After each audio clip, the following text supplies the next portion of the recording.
It's Holly's Rydorf. Just giving you a message today during my lunch. I'm eating some soup. Just thought that I'd send an encouraging word to you guys during this time while we are instructed to stay home. I first wanted to start off with reading something that Christ himself reminds us of in Scripture. Matthew 22:37. He said to them, "Love the Lord your God with all your heart, with all your soul, and with all your mind." And I really want to focus on the mind part.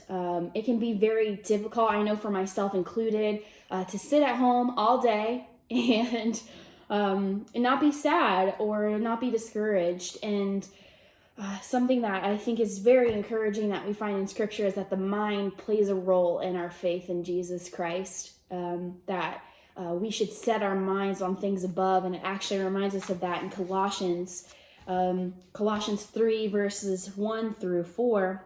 It says, "So if you've been raised with the Messiah, seek what is above. When the Messiah is seated at the right hand of God, set your minds on what is above, not on what is on the earth. For you have died, and your life is hidden with the Messiah in God.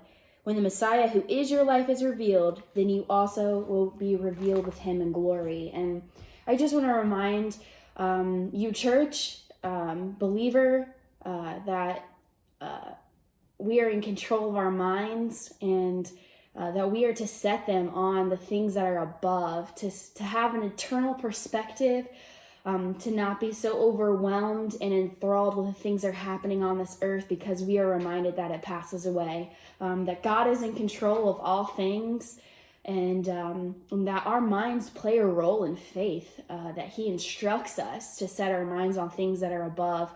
And I just want to encourage you today to get outside, get some fresh air. You are allowed to go to the parks.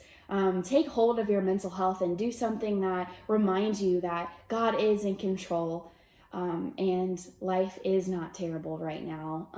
But this is just a small, tiny dot, tiny bloop in all of our lives from an eternal perspective. So that is what I have for you today, and I hope that it was something that was encouraging to know